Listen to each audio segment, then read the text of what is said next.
안녕하세요. 저는 50살이 갓 넘은 여성입니다. 요즘 TV에서 돌싱끼리 만나는 프로그램들이 있더라고요. 각자의 절절한 사연에 본격적으로 보진 못했지만 오다 가다 보면서 눈물이 나기도 하더라고요. 그러면서 제 예전 이야기들이 생각나더군요. 이 정도 이야기하니 알아들으신 분들이 계시겠네요. 저를 흔히들 말하는 과거가 있는 여자였습니다. 그 과거에 저는 얽매여 삶을 포기하고 싶기도 했었습니다. 모두가 저에게 손가락질을 하는 것 같았고 막막했습니다. 하지만 저를 지켜준 건 역시나 사람들이었습니다. 그 사람들이 있었기에 지금의 제가 있을 수 있겠죠. 그 마음을 갚기 위해 열심히 산다고 살았지만 아직도 부족한 것 같아 더 분발하려고 합니다. 그러고 나면 시간이 더 지난 어느 때쯤에는 이제 그만 마음의 짐을 내려놓을 때가 되었다 알게 될까요? 도대체 이 여자가 어떤 사연이기에 이러나 싶으시죠? 지금부터 저의 이야기를 시작해 보겠습니다. 들으시고 잘 살았다고 칭찬 한 번만 부탁드립니다. 그 사람을 만난 건 20살 때였습니다. 고등학교 졸업하고 처음으로 가진 친구들 모임에서 서로 첫눈에 반해 정말 불같은 연애를 했습니다. 우리는 어렸고 두려울 것이 없었습니다. 게다가 그 남자는 저희 지역에서도 나름 잘 산다는 축에 끼는 집안이었는데 남자는 그 부분을 내세우며 내가 희명이 너 책임진다니까. 우리 엄마도 언제든지 며느리 볼 생각 있다고 하셨어. 라고 말하곤 했습니다. 그런 남자의 말에 저는 설렜습니다. 20살밖에 되지도 않았던 여자애가 왜 책임진다는 그 말에 설렜는지 지금도 이해가 되지 않지만 그냥 그 남자가 한 말이라 좋기도 했던 것 같습니다. 그 남자가 숨만 쉬어도 좋았으니까요. 같이 밥 먹을 때도 좋았고 차를 마실 때도 좋았습니다. 아침 일찍부터 만나 저녁 늦게 헤어지면서도 헤어지기 싫어 아쉬웠습니다. 주변 친구들은 둘이 뭐가 그리 좋냐며 핀잔을 주기도 했지만 그냥 그 남자와 함께하는 모든 것이 좋았습니다. 술을 마시지 않아도 술 마신 것 같았으니까요. 그러다 남자는 저를 정말로 자신의 어머니에게 소개를 시켰습니다. 홀어머니의 외아들이었음에도 저에게 거리낌 없이 대해주시는 어머니도 좋았습니다. 갈 때마다 맛있는 음식도 해주시고 가끔 용돈도 주시면서 우리 태영이랑 사이좋게 지내. 진짜 이대로 날 잡아도 좋고 아직 너무 어려서 희명이 부모님이 싫어하시려나? 내가 주책이지? 우리 태영이밖에 없으니까 내가 외로웠는데 희명이 같이 예쁜이가 놀러오니까 좋아서 그래 라고 하시기도 했습니다. 그러면서 저에게 예쁜이라고 부르시곤 하셨죠. 제가 잘 먹는 음식은 많이 하셔서 싸주시기도 하셨습니다. 그걸 본 엄마는 어머 감사해라. 음식 솜씨도 좋으시네 라며 좋아하셨지만 이러다 우리 막내 일찍 시집가는 거 아니야? 엄마 그거는 싫은데 라며 눈물을 글썽이시곤 하셨습니다. 그런 저와 엄마를 본 큰오빠는 고등학교 졸업한 지가 언젠데 벌써 시집이야기야. 정신 차려 이 기집애야.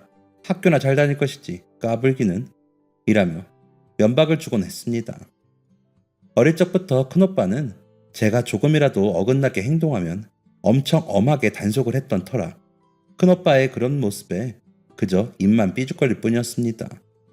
대학에 들어갈 때 과도 큰오빠가 정해줄 정도로 단속이 심했거든요.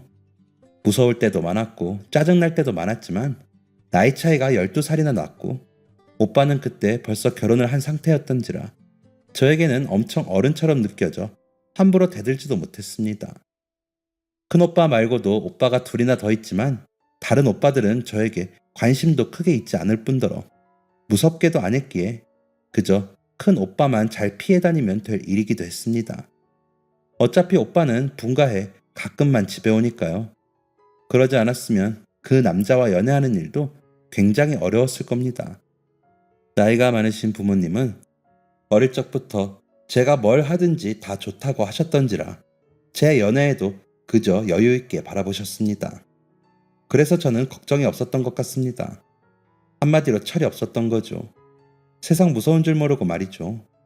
저희 집은 부유하진 않았지만 화목했고 오빠들이 셋이나 되다 보니 더 어리광쟁이로 자란 거였습니다.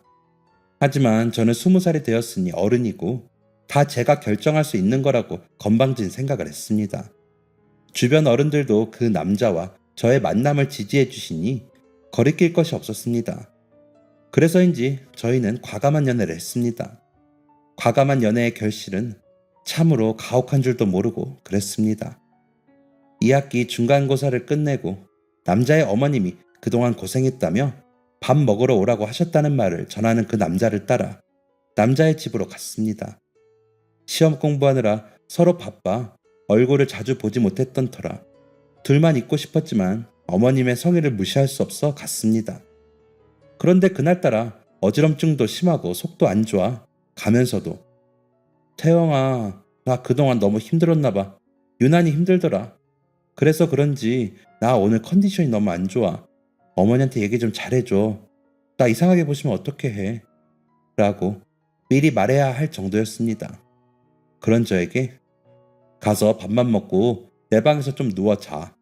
진짜 얼굴이 너무 안 좋다. 엄마가 너 보고 보약 지어주시겠다고 하겠는데? 라며 안심을 시켜주었습니다. 남자의 집안에 들어서자 온 집안에 풍기는 음식 냄새에 어지러움이 더 커지더니 이내 화장실로 달려가 다 토해내게 되었습니다. 코를 붙들고 다 개어내는 저를 본 남자와 어머니는 매우 놀란 듯 보였습니다. 하지만 제게 그건 중요한 게 아니었습니다. 당장에 쓰러질 것 같더라고요. 속도 너무 안 좋고 음식 냄새가 너무 역하게 느껴져 그 집에 더 있을 수가 없었습니다. 어머니, 너무 죄송한데 제가 되게 체했나 봐요. 음식하느라 힘드셨을 텐데 어쩌죠? 저 이만 가봐야 할 것 같아요. 라는 말만 남기고 문을 박차고 나와 버렸습니다. 남자는 따라 나오더니 괜찮아? 집에 데려다 줄게. 기다려봐. 택시 잡자. 라며 저를 달랬지만 저는 다시 올라오는 구토를 참지 못하고 골목에 쪼그려 앉아 다시 한번 다 토해냈습니다. 진짜 혼이 빠지는 것 같았습니다. 그런 저를 걱정스러운 얼굴로 보던 남자는 제 등을 치며 괜찮냐는 말만 반복해서 할 뿐이었습니다. 저는 그저 어딘가에 가서 몸을 뉘이고 싶었습니다. 아무것도 눈에 들어오지 않더라고요. 남자는 우리 집에 가서 일단 좀 누웠다가 갈래? 체했으면 약도 좀 먹고 라고 하는데 저는 고개를 가로저으며 그냥 나 택시만 좀 잡아줘. 태영이 너는 그리고 들어가. 어머니 음식 많이 하셨는데 너라도 먹어야지. 난 그냥 얼른 가서 쉬고 싶어. 라고 하면서 울었습니다. 왜 그런지 눈물이 그렇게 나더라고요. 어쩌면 저는 그때 알았는지도 모르겠습니다. 제 뱃속에 새 생명의 싹이 텄음을요. 본능적으로 느껴진 건지 약도 먹기 싫었으니까요. 그렇게 집으로 돌아와 방으로 들어가 옷도 벗지 못하고 침대에 누워 쓰러지듯 잠이 들었습니다. 정말 너무 피곤하고 잠만 쏟아졌거든요. 정신없이 잠을 자는데 굉장히 달콤한 열매를 따서 먹는 꿈을 꾸었습니다.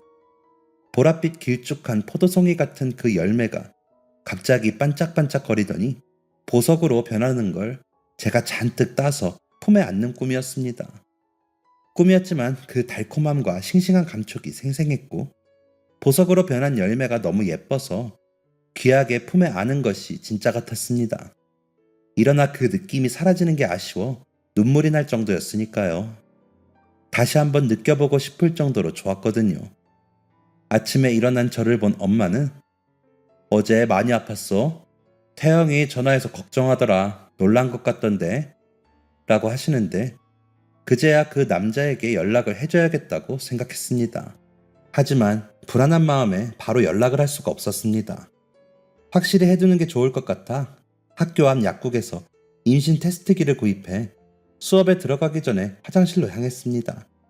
선명히 나타나는 두 줄에 화장실에서 차마 나오지를 못하고 정신을 놓고 있었습니다. 원래도 불규칙했던 월 행사에 그다지 신경 쓰지 못했는데 그만 임신이 되었던 거죠. 수업에 들어가지도 못하고 공중전화로 달려가 남자에게 삐삐를 쳤습니다. 약속 시간과 장소를 일방적으로 전하고 무조건 나오라고 했습니다. 평소와는 전혀 다른 방식이었기에 남자는 놀랐는지 저보다 먼저 약속 장소에 나와 있었습니다. 그래서 쓱 임신 테스트기를 내밀었습니다. 남자는 이게 뭐야? 이거 어떻게 된 건데? 라며 눈이 동그래져서 물었습니다. 그 물음에 대답도 못하고 저는 고개를 숙이고 울어버렸습니다. 남자와 만나고 나니 더 느껴졌거든요. 부모라는 이름이 어울리지 않을 정도로 저희는 어리고 무지했습니다. 그걸 깊이 깨닫는 순간 제가 느낀 감정은 절망이었습니다. 아무 말도 없이 울기만 하는 저를 한동안 아무 말도 없이 보던 남자는 걱정 마, 희명아. 내가 너 책임진다고 했잖아. 일단 우리 엄마한테 먼저 말씀드리자. 그럼 방법을 찾아주실 거야. 라는 남자의 말을 따르는 수밖에 없었습니다. 저에게도 딱히 좋은 방법이 떠오르지 않았으니까요. 그대로 남자와 손을 잡고 그의 집으로 향했습니다. 전날 그렇게 토를 하고 가버린 저를 어머니는 반갑게 맞아주셨습니다. 고개를 푹 숙이고 우는 저와 더듬더듬 임신이라는 사실을 전하는 남자를 번갈아 보시던 어머니는 한숨만 크게 쉬실 뿐이셨습니다. 한참을 그러고 계시던 어머니는 일단 내일 병원부터 가자. 내일 나랑 병원부터 가. 응? 이라고 하시더니 어제 그러고 가서 전복죽 좀 쑤었어. 좀 먹어. 일단 먹어야 할 것 아니야. 라며 따뜻한 죽을 내미셨습니다. 훌쩍거리며 울던 저는 어머니가 내미시는 죽을 겨우 몇 숟가락 먹고 또 울었습니다. 앞으로가 두려웠거든요. 뭘 어떻게 해야 하는 건지 하나도 생각이 나질 않았습니다. 그런 제 손을 꼭 잡고 어머니도 같이 우셨습니다. 어머니도 막막하셨겠죠. 다음날 어머니를 만나 산부인과로 향했습니다. 검진을 기다리는 동안 머리가 어지럽고 속이 울렁거렸지만 쿵쾅거리면서 뛰는 심장을 부여잡는 게 더 힘들었습니다. 순서가 되어 검진을 받으러 들어가면서도 제발 테스트기가 잘못된 것이길 바랐습니다. 하지만 제 심장보다도 더 쿵쾅거리는 아이의 심장 소리가 들렸습니다. 의사 선생님은 같이 오신 분이 어머니세요? 임신입니다. 주수로 15주 정도 되었네요. 축하드려요. 라며 웃으시더라고요. 머릿속이 아수라장이 되었습니다. 웃어야 할지 울어야 할지 모르겠는데 아이의 심장 소리가 너무 또렷이 제게 박히더라고요. 그런 제 손을 잡으신 어머니는 눈가에 눈물이 맺히신 채로 화면에서 눈을 못 떼시더라고요. 임산부 수첩을 받고 초음파 사진을 받아 병원을 나서는데 다리가 후들거렸습니다. 제가 넘어질 것 같았는지 어머니가 얼른 제 손을 잡아주시더라고요. 그렇게 어머니를 의지한 채 남자의 집으로 갔습니다. 집에서 기다리고 있던 남자는 저와 어머니를 보자 달려와 뭐래? 병원에서 뭐래? 라며 묻는데 그런 남자를 보자니 또 눈물이 나더라고요. 그 자리에 서서 울면서 초음파 사진을 내밀었죠. 남자는 어디가 아기인 거야? 라며 한참을 보더니 희명아, 어쨌든 우리 사랑의 결실이잖아. 조금 빨리 찾아오긴 했지만 우리 이 아이 낳아서 키우자. 결혼도 하고 엄마랑 이야기했는데 너가 휴학하고 아기 낳고 몸조리하면 엄마가 아이 키워주신대. 우리는 원래대로 학교 다니고 라며 저를 안아주더라고요.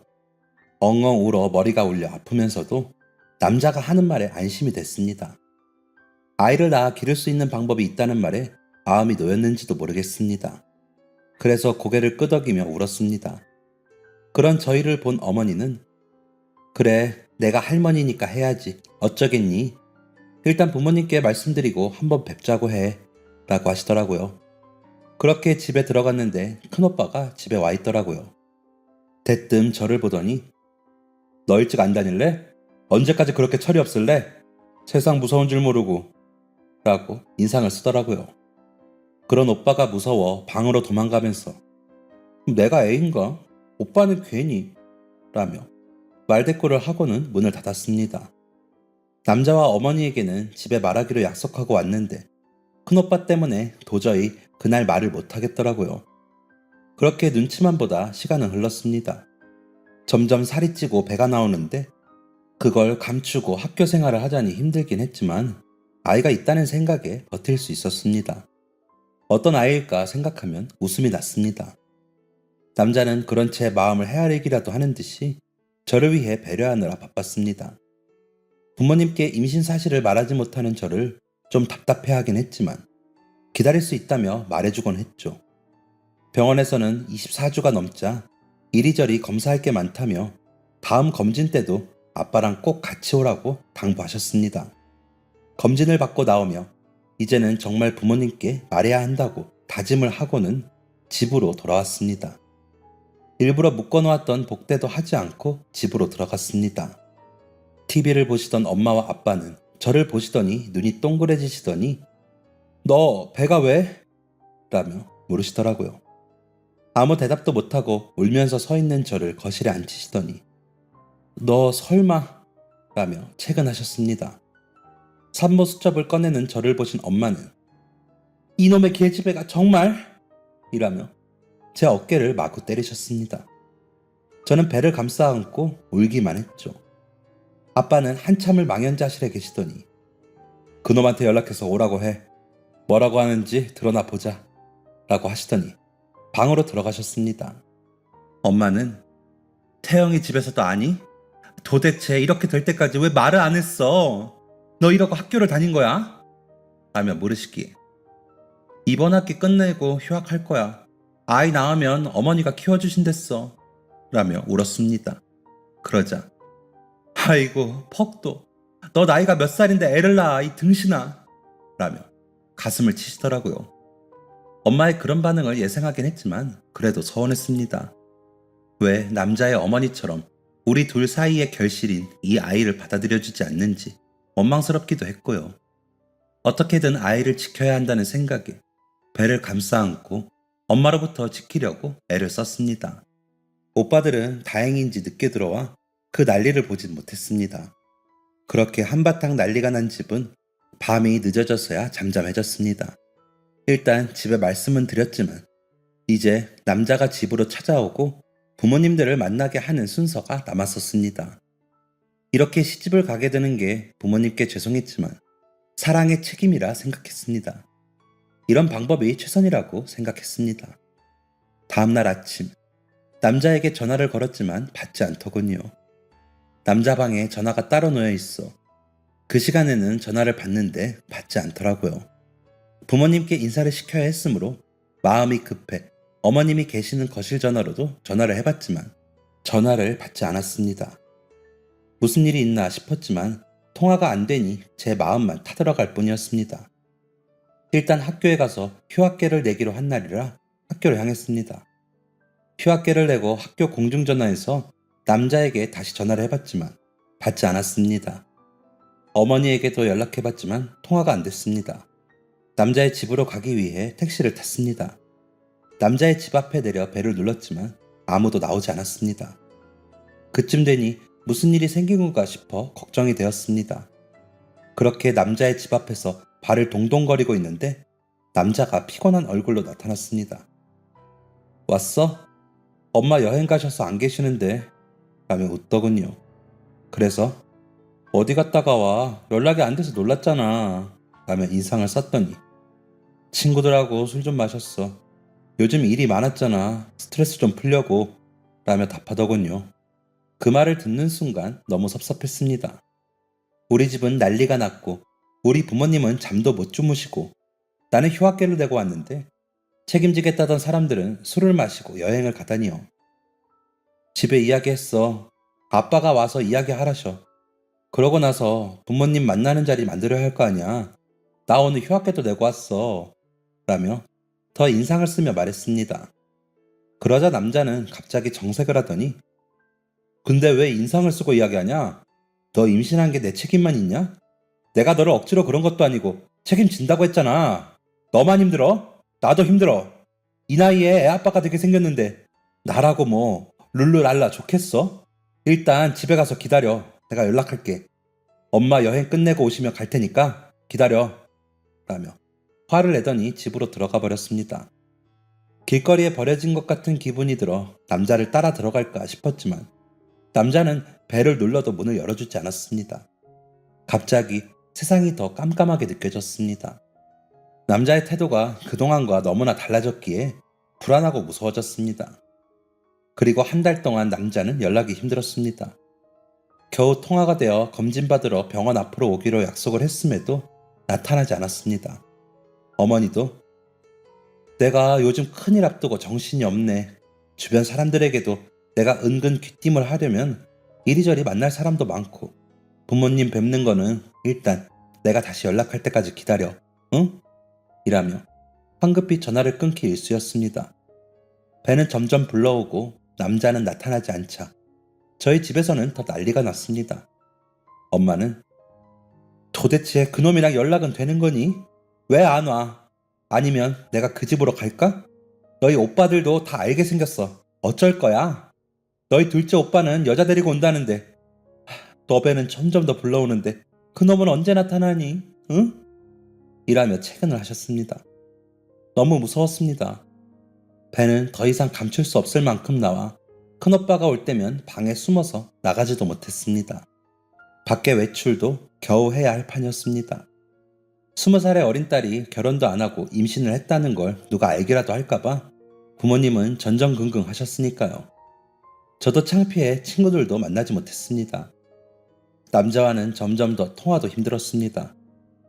어머니와도 겨우 통화가 되면 어머니는 미안하다. 에휴, 나도 이게 무슨 일인지 모르겠다. 희명아. 미안해. 라며 전화를 끊곤 했습니다.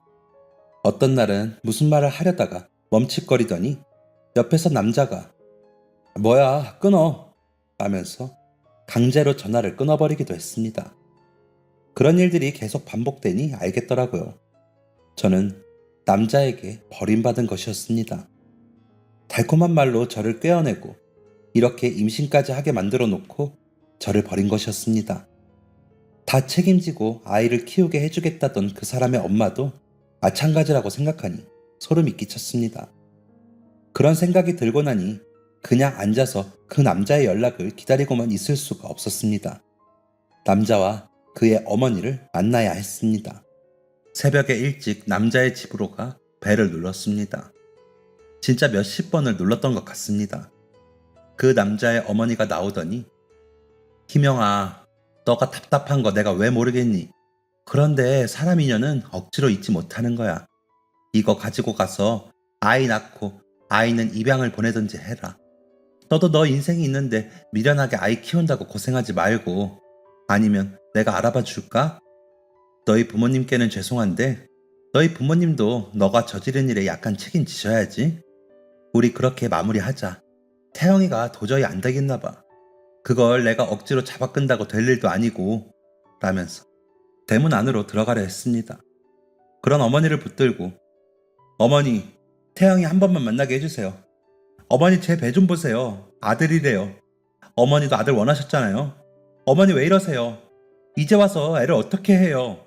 어머니 제발 이러지 마세요. 라며 빌었습니다. 그래도 돌아보지 않는 어머니 다리를 붙들고 무릎까지 꿇고 빌었습니다. 그런데도 어머니는 그 돈이면 아이 낳고도 새 출발할 때 힘들지 않을 거야. 그리고 희명아, 너도 네 인생 생각해. 미련하게 굴지 말고 라더니 제 손을 뿌리치고 들어가 버렸습니다. 돈봉투를 끌어안고 그 집 앞에서 엉엉 울었지만 남자는 나와보지도 않았습니다. 남자의 방 창문에 불이 켜지는 것을 보았지만 창문도 열어보지 않더라고요. 집으로 돌아가야 하는데 도저히 용기가 안 났습니다. 지금까지 기다려준 부모님께 이 이야기를 어떻게 해야 할지 모르겠고 오빠들까지 알게 되어 일이 커지면 제가 어떻게 감당해야 할지 모르겠더라고요. 그래서 일단 산부인과와 가장 가까운 곳의 여관에 방을 하나 얻었습니다. 그리고 그날부터 거기서 지냈습니다. 출산 예정일까지 2달 정도 남았으니 그렇게 지내다 남자에게 다시 연락해 아이를 보여주면 생각이 달라질 거라고 생각했습니다. 지금은 혼란스러워 그럴 수 있지만 막상 태어난 아이를 보면 다시 전처럼 다정한 사람으로 돌아올 거라고 생각했습니다. 아마 집은 난리가 났겠죠. 배가 부른 딸이 갑자기 사라졌으니 부모님은 엄청 걱정을 하셨을 겁니다. 어쩌면 잘 사라졌다고 하셨을 수도 있죠. 이런저런 생각들을 하다 제 처지가 너무 비참해 그 작은 여관방에서 울었습니다. 그럴 때면 뱃속의 아이는 저를 위로라도 하듯이 발로 차면서 자신의 존재를 알려주었습니다. 아마 그 움직임이 없었다면 저는 그때 나쁜 생각을 했을 것 같습니다. 그 작은 움직임에 저는 비참하고 초라했지만 버틸 수 있었죠. 미안한 마음에 아이에게 아이야, 아빠가 우리 아가 얼굴만 보면 마음이 달라지실 거야. 그러니까 우리 조금만 힘내자. 알았지? 라며 말하곤 했습니다. 그럴 때도 꼼지럭하며 움직이는 아이의 느낌에 저는 눈물이 났습니다. 그렇게 버티고 버티던 아침에 배가 아파오기 시작했습니다. 처음에는 화장실이 가고 싶은 줄 알고 화장실에 가봤지만 확연히 다른 통증이더라고요. 병원에서 알려준 대로 아픈 간격을 재보았더니 3분 정도 간격으로 진통이 오더라고요. 병원에 연락을 하고 싸놓았던 가방을 챙겨 여관 주인에게 택시 좀 잡아달라 부탁을 하고 계단을 내려갔습니다. 겨우 1층에 도착해 택시가 오기를 기다리는데 무언가 주르륵 흐르는 게 느껴졌습니다. 그러더니 견딜 수 없을 만큼 고통스러운 진통이 오더라고요. 택시가 도착했고 겨우 정신을 붙들고 병원 이름을 말씀드렸습니다. 다행히도 아기 엄마 조금만 참아요. 내가 얼른 가볼게. 라며 위로해주시는 기사님을 만나 병원에는 무사히 도착할 수 있었습니다. 세차비까지 드리겠다는 저의 말에 건강히 아이 낳으면 그걸로 됐습니다. 라며 저를 부축해 병원 입구까지 데려다 주시는 기사님의 다정한 말에 저는 코끝이 찡했습니다. 낯선 사람들도 아이를 위해 애써주시는데 애 아빠라는 사람은 어디서 뭘 하고 있는 건지 싶어 속상하더라고요. 그렇게 도착한 병원에서 저는 응급으로 분만실에 들어가 진통을 시작했습니다. 남자와 남자의 어머니한테 병원에서 여러 차례 연락을 해봤는데 연락이 닿지 않는다며 다른 보호자 연락처를 달라는 간호사님의 말에 저는 엉엉 울면서 진통을 했습니다. 그때 무슨 생각이었는지 큰오빠의 연락처를 알려주었습니다. 그냥 부모님께 연락하면 쓰러지실 것 같아 막연히 큰오빠를 생각했던 것 같습니다. 오빠는 저를 크게 혼내긴 해도 쓰러지진 않을 테니까요. 병원에서 연락이 닿았는지 오빠분 오신대요. 산모님 조금만 힘내세요. 라며 제 손을 잡아주시는 의사 선생님의 손길에 저는 다시 눈물이 났습니다. 하지만 아이를 위해 울고만 있을 수는 없었습니다. 정말 생과 사를 넘나드는 기분으로 진통을 했습니다. 너무 괴로웠지만 아이의 머리가 보인다는 그 말에 저는 기뻤습니다.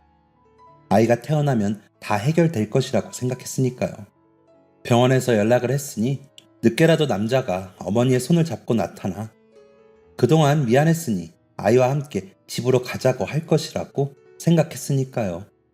그러면 그때는 단숨에 알았다고 하지 말고 조금은 잰 후에 허락하겠다는 생각도 했던 것 같습니다. 그러다 일순간 세상의 모든 것이 정지했다는 생각이 들 만큼 아프더니 응애 하는 울음소리가 들렸습니다. 품에 안겨오는 아이를 보니 고통이 하나도 괴롭지 않았습니다. 이 아이와 함께라면 뭐든지 다 할 수 있겠다는 생각이 들었습니다. 젖을 물려보라며 간호사가 젖을 물리자 제대로 빨지도 못하면서 쪽쪽거리는 아이의 그 입이 너무 예뻤습니다. 벌겋고 쪼글쪼글한데도 아이는 남자와 매우 닮았었습니다. 이제 남자만 나타나면 될 일이었습니다. 아이가 신생아실로 가고 저는 병실로 옮겨졌습니다. 온몸이 땀으로 범벅이 되어 엉망진창이었는데도 제가 더럽게 느껴지지 않았습니다. 병실 문이 열리고 혹시나 그 사람인가 싶어 보았지만 큰오빠와 새언니였습니다. 잔뜩 인상을 쓰고 있는 오빠를 보자니 기가 죽어 놀라고 있는데 새언니가 아가씨 고생했어요. 아이가 너무 예뻐요. 신생아실에서 제일 잘생겼어요. 라며 제 손을 잡아주었습니다. 아무 말도 못하고 있는데 오빠가 그놈은 연락 안 돼? 라고 묻는데 저는 눈물만 흘릴 뿐이었습니다. 그러자 새언니가 당신은 지금 왜 그런 소리를 해요? 아가씨 울지 마요. 눈 나빠져요. 몸조리가 얼마나 중요한데요. 라며 저를 달랬습니다. 퇴원을 하는데도 남자와 그의 어머니는 나타나지 않았습니다. 큰오빠 내외는 저를 데리고 본인들 집으로 가더군요. 새언니는 아이들은 저희 친정으로 보냈어요. 아이들 한 달은 거기서 지낼 거예요. 라면서 저를 방으로 안내해 주었습니다. 그렇게 저는 오빠네 집에서 몸조리를 했습니다. 그렇게 한 달이 지나고 저는 남자의 방으로 전화를 했습니다. 정말 마지막이라는 심정으로 걸었죠. 한참이 울리고 전화를 받은 남자의 목소리에 나야 라고 했더니 남자는 아무 말도 없었습니다. 나 아기 낳았어. 아들이야. 언제 보러 올래? 라고 물었더니 내가? 우리 엄마랑 이야기 다 된 거 아니었어? 아이 보육원이나 입양기관에 갈 때나 연락해. 그땐 나도 같이 가줄게. 그런데 뭐 아이를 키우자거나 이런 거면 연락하지 마. 너 돈도 받았다며. 돈 더 줘? 라고 말하는 남자에게 저는 뭐라고 해야 할지 모르겠더군요. 아이가 자고 있어 소리도 못 지르겠고요. 황당함과 서러움에 눈물만 흘렸습니다. 제가 훌쩍이자 남자는 야, 그만 울어. 생각해보고 입양 보낼 거면 엄마한테 연락해. 너도 이제 그만 정신 차려. 라며 전화를 끊었습니다. 아이만 태어나면 다 해결될 거라고 생각했던 저는 망치로 머리를 세게 맞은 것 같았습니다. 아이와 저는 그대로 버림받은 것이었습니다. 그런 아이를 남자의 말처럼 버릴 수도 없었습니다. 아이에게 그것만은 절대 할 수가 없었습니다. 전화를 끊고 아이를 안고 울고 있는데 새언니가 방으로 들어오더니 아가씨 밥 먹어요 얼른 이라며 저를 끌고 나갔습니다. 겨우 끌려나가 밥을 먹는데 도저히 넘어가지 않더군요. 그래서 깨작거리자 아가씨 이러면 어떻게 아이를 지키겠어요. 얼른 더 먹어요. 그래야 아이도 아가씨도 살아요. 얼른 이라며 아이를 안고 눈물을 훔치며 제게 밥을 권했습니다.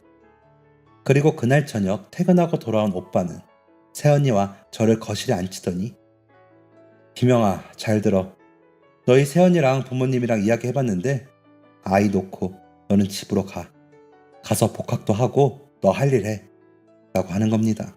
저는 싫어. 오빠 싫어요. 라며 울었습니다. 우리도 아이들 더 이상 처갓집에 맡길 수 없어.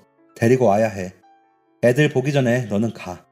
애는 우리가 호적에 올리고 우리 자식으로 키울 거야. 너도 봐서 알겠지만 너희 새언니 낳지 않았다고 차별하고 그러지 않을 거야. 너 이제 막 21살인데 어떻게 애를 키우고 살래? 오빠한테 맡기고 너는 너 인생 살아. 아이 본다고 자주 오지도 말고 지금 우리 애들 보듯이 그러고 살아. 너 집으로 가면 어학연수 3개월 다녀오고 돌아와서 복학해. 라는데 저는 아무 말도 못하고 엉엉 울기만 했습니다. 다음날 아침 새언니는 아무 말도 없이 저의 손을 잡고 챙긴 가방을 쥐어주었습니다. 안 가겠다고 버텨봤자 소용이 없다는 걸 안 저는 그저 묵묵히 오빠 집을 나와 집으로 향했습니다. 엄마는 아무 말 없이 저를 안고 우셨습니다. 아이는 한 달 뒤쯤 조카들과 왔습니다. 민호라는 이름이 생겼더군요. 큰 조카는 고모, 민호가 엄마 뱃속에 있었는데 아무도 몰랐대요. 엄마가 갑자기 배가 아파서 우리가 외할머니네 가 있는 동안 태어났대요. 대단하죠? 되게 예뻐요. 라며 동생 자랑을 했습니다. 아이를 안아보고 싶었지만 옆에서 엄마가 제 손을 잡고 놔주지 않아 그러지도 못했습니다. 그렇게 아이는 큰 오빠네 막내 아들로 자랐습니다. 오빠는 전보다 집에 자주 오지 않았습니다. 제가 간다고 하면 오지 말라고 했고요. 가끔 오빠가 데리고 온 아이를 보면 티 없이 잘 자라고 있었습니다. 저는 남자의 어머니에게 받은 돈을 집으로 오기 전에 새언니에게 모두 드렸습니다.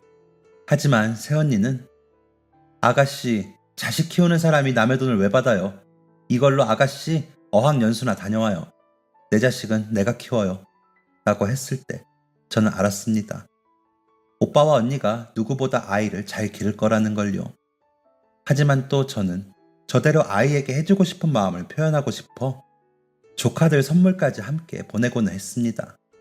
조카들은 고모 최고라며 좋아했습니다. 저는 어학연수는 가지 않았습니다. 그리고 그 돈으로 조카들과 아이에게 이것저것 사서 보내는데 돈을 썼습니다. 보내면서도 혹시나 언니가 마음 상할까봐 조카들 것을 더 좋은 것으로 사서 보냈습니다. 그리고 가을에는 복학을 했고 열심히 다녔습니다. 그리고 좋은 학점으로 졸업을 했고 괜찮은 회사에 취직을 했습니다.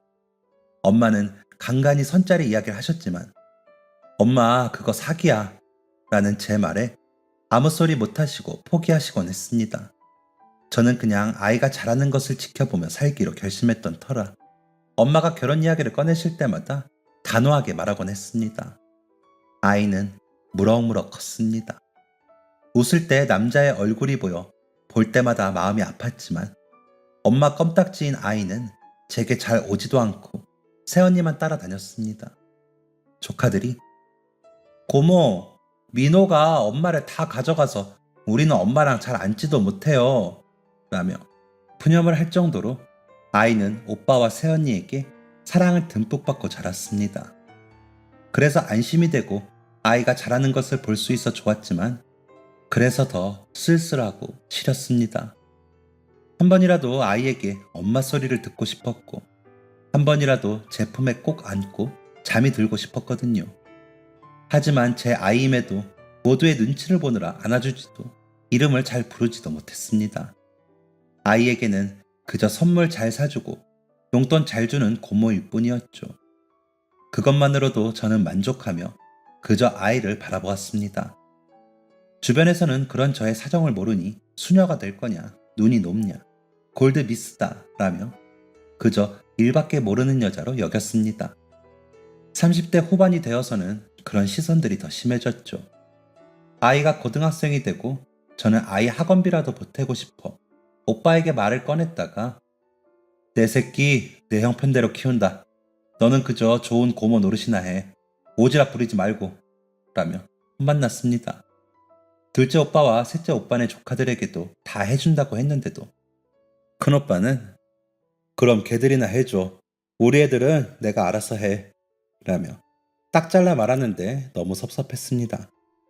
아이에게 아무것도 못하게 하는 그 마음을 헤아릴 수는 있지만 그래도 너무 야박하게 구니까요.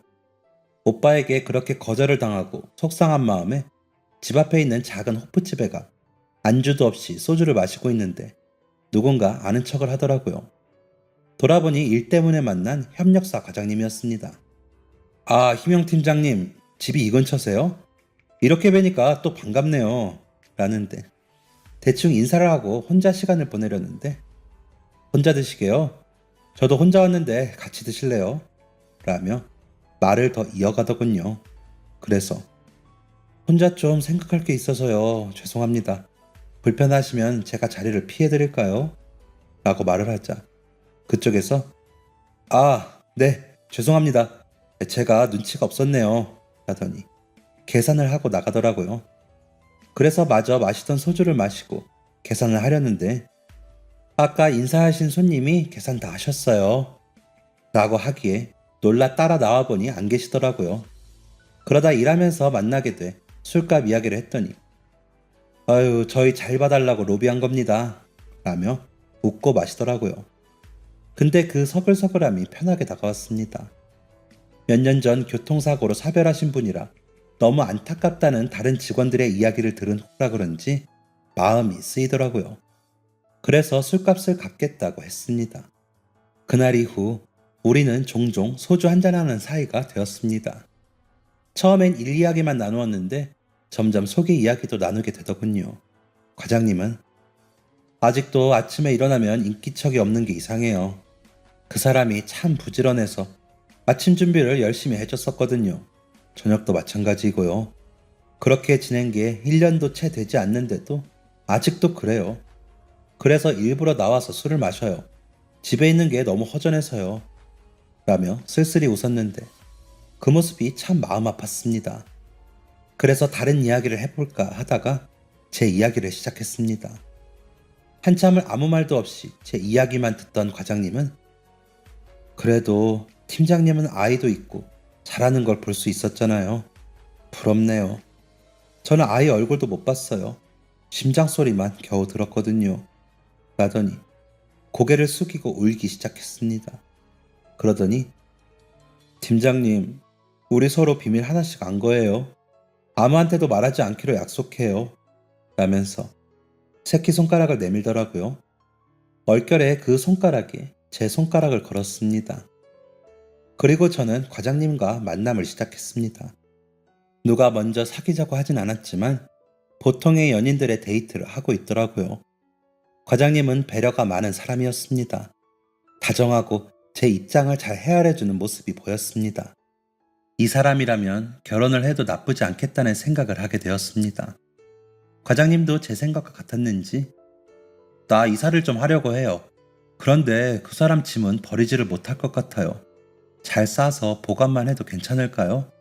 라고 묻는데 네, 저는 아이가 지척에 있는데 짐 정도는 싸서 둘 수도 있죠. 라고 대답했습니다. 그랬더니 그 집에서 같이 사는 거는요? 라고 묻기에 네, 그래요, 그럼. 이라고 답해버렸습니다. 그렇게 과장님과 결혼을 약속한 저는 부모님께 좋은 소식을 전할 생각에 다소 들떠서 집으로 향했습니다. 집에 도착해보니 큰오빠가 혼자 집에 와 있더군요. 무슨 일인가 싶어 오빠 무슨 일이에요? 라고 물으니 엄마가 태영이가 죽었다고 연락이 왔어 라고 하시는 겁니다. 그 사람이 왜 죽어? 엄마는 그걸 어떻게 알았어? 오빠! 라고 묻자 오빠는 천천히 입을 열었습니다. 너가 갑자기 사라지고 태영이한테 연락이 왔어. 어머니랑 내가 나갔지. 그 집 엄마랑 둘이 무릎 꿇고 빌더라. 제발 아이만 지켜달라고. 뭐든지 다 할 테니 아이만 지켜달라고. 무슨 소리냐고. 희명이 인생 다 망쳐놓고 이게 무슨 소리냐고. 그 녀석 멱살을 잡았다. 그런데 나풀거린다는 말이 맞을 정도로 가뿐하게 들리더라. 이상해서 보니 사람이 병색이 완연해. 아프냐고 물어보니 암이래. 오래 못 살 것 같다고. 너 새 출발하게 하려면 그 방법밖에 없다면서 사정사정을 하더라. 지금은 자신들이 준 돈으로 어디서 지낼 것 같은데 아이 낳으려면 연락 올 테니까 제발 부탁한다면서 말이야. 안 그러면 보육원에 줬다고 하고 자신들한테 아이 보내달라고. 그러는데 태영이가 희명이 애 없으면 못 살 거라고 제발 아이는 보고 살 수 있게 해달라면서 사정을 하더라. 그래서 약속을 했다. 태영이는 그렇게 십몇 년을 투병을 했어. 그러다 아까 저녁에 그만 떠났다고 연락이 왔어. 라며 담담히 말하더군요. 믿을 수가 없었습니다. 제가 믿지 못하자 민호한테는 할머니 친구 만나러 가자고 하고 태영이 엄마는 가끔 보여줬어. 민호가 워낙 착해서 부침성 있게 잘하니까 얼마나 좋아하던지. 앞으로도 그렇게 보여주기로 했다. 애가 다 알면 얼마나 혼란스럽겠니? 너도 지금처럼 그냥 지내. 그래도 장례식에는 다녀오라고 이야기한 거야. 민호는 지네 형들이랑 너희 오빠가 내일 데리고 다녀올 거래. 아빠 친구다 하면서 너는 오늘 밤에라도 좀 다녀와. 라며 엄마가 말씀을 하시는데도 저는 믿을 수가 없었습니다. 엄마가 말한 장례식장으로 향하면서도 믿을 수가 없었습니다.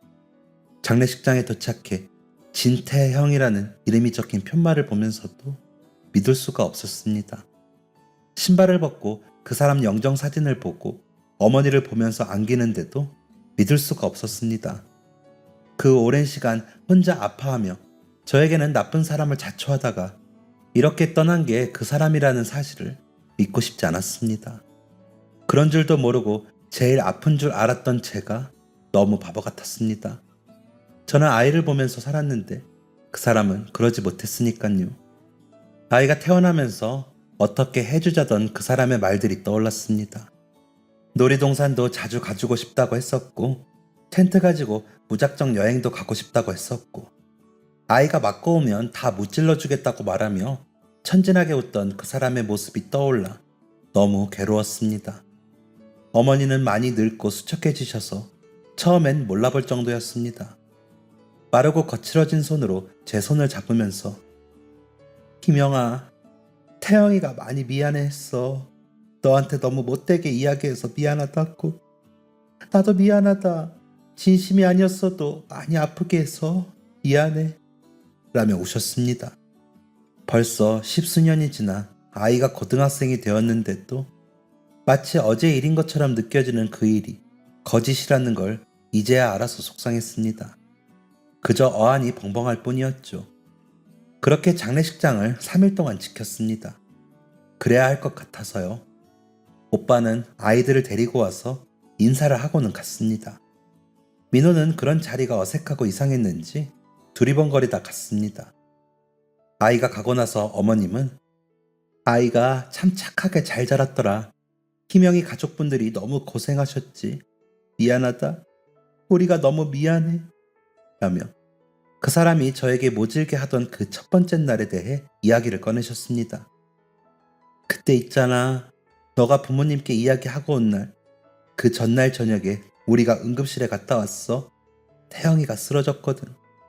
아무래도 암인 것 같다며 검사하고 가라고 해서 검사를 하고 집으로 오는데 너가 보이더라. 문을 두드리는 널 보더니 태영이가 후다닥 나를 골목에 숨기더니 나오지 말라고 하더라. 그러더니 가서 너한테 막 뭐라고 해.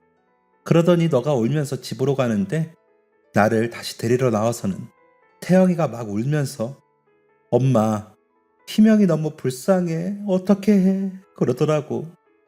그러더니 엄마, 행여나 희명이 붙을 생각하지 마. 나 진짜 암이면 그냥 보내주자 라는데 그 말이 맞지 뭐니. 그래서 그날부터 우리가 나쁜 사람들 되자고 그런 거야. 우리 원망 많이 했지? 혼자 애 낳느라 고생했다. 라고 하고는 우시더라고요. 아마도 그 사람이면 그랬을 것 같더라고요. 그 사람을 원망했던 만큼 미안한 마음에 저도 흑흑거리며 울었습니다. 20살의 제 상처는 그렇게 그 사람과 함께 눈물로 떠나보냈습니다. 그렇게 장례가 끝나고 과장님께 다 말을 했더니 나쁜 사람이 아니어서 너무 다행이네요. 마음 아픈 일이지만 팀장님이 좋은 사람과 인연이었다고 생각하니 다행인 것 같아요. 그래서 민호도 착한가 봐요. 라며 저를 달래주었습니다. 그러더니 과장님은 제게 청혼을 했고 저는 받아들였습니다. 그리고 얼마 뒤 어머니가 병원에 입원하셨다는 소식에 같이 다녀오기도 했습니다. 어머님이 돌아가셨을 때도 같이 가서 장례를 치르는데 돕기도 했고요. 어머님은 모든 재산을 민호와 제 앞으로 남기셨습니다. 아이가 아직 학생일 때라 그 돈은 당분간 건드리지 말자고 오빠가 그러셔서 그러기로 했죠. 그러다 아이가 대학에 합격했다는 소식을 듣고 남편이 그러더군요. 저기 여보, 이제라도 민호를 데려오는 건 어때요? 라고요. 무슨 소리인가 싶어 선뜻 대답도 못하고 있는데 형님께 그동안 고생하셨다고 상속받은 돈은 다 드리고 아이는 이제라도 우리가 데리고 와서 부모 노릇 해봐요. 아이에게 친아버지 이야기도 해주고 우리 그렇게라도 엄마 아빠 소리 들어봅시다. 물론 민호 생각이 제일 중요한데 당신 엄마 소리 듣고 싶잖아 라고 하더군요. 너무 고마워서 말도 나오지 않았습니다. 그저 눈물만 흘렸죠. 그러더니 남편은 오빠와 며칠 동안 이야기를 한참 주고받았습니다. 그렇게 아이에게 모두 털어놓던 날 아이는 안 그래도 혈액형이 저만 AB형인 게 이상했어요. 저는 입양아인가 했죠. 모두들 너무 잘 대해주셔서 좋은 분들께 입양이 된 건가 했어요. 라며 놀라면서도 잘 받아들여줬습니다. 그리고 저희 집으로 와 지냈습니다. 저희 부부에게는 어머니 아버지라고 부르면서 오빠네 부부에게는 엄마 아빠라고 부를 때 좀 서운하긴 하지만 어쩔 수 없다고 생각합니다. 그만큼 오빠 부부가 아이를 잘 길러주신 거니까요. 아이에게도 상속받은 재산을 이야기하고 양도에 대해 이야기했더니 흔쾌히 좋다고 하더군요. 그러더니 엄마 아빠 물려준다고 아껴 쓰지 말고 팍팍 써요. 나중에 형들이랑 사이좋게 나눠주고 라며 웃더라고요. 오빠네는 그 돈을 왜 우리가 받냐며 손사래를 쳤지만 민호가 뭐라고 설득했는지 이내 받아주셨습니다. 민호가 처음으로 저에게 고모가 아니라 어머니라고 부른 날 화장실로가 얼마나 울었는지 모릅니다.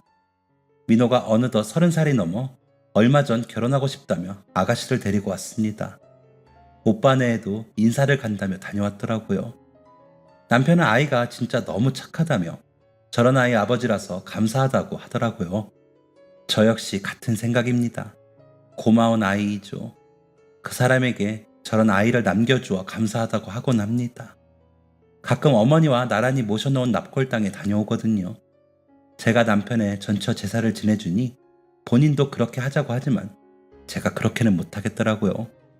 그래서 그냥 납골당에 다녀오는 것으로 대신하고 있습니다. 참 뭐 저런 여자가 다 있나 싶으시죠? 그래도 저는 남편 말처럼 운이 좋은 사람인 것 같습니다. 그만큼 주변 사람들한테 사랑받고 있고 받았고요. 이제는 제가 그 사랑을 어떻게 돌려줘야 할지 궁리를 해봤습니다. 그러면서 새로 맞이하는 며느리에게도 잘 해야겠다는 생각을 합니다. 그러다 보면 더 베풀 수 있는 그런 자리가 생기겠죠. 아직 갈 길이 먼 철없는 여자의 사연을 읽어주셔서 감사합니다. 채택까지 된다면 더 좋겠네요. 감사합니다. 지금까지 사연 들어주셔서 감사합니다. 사연이 재밌으셨다면 구독과 좋아요를 눌러주세요. 감사합니다. 안녕히 계세요.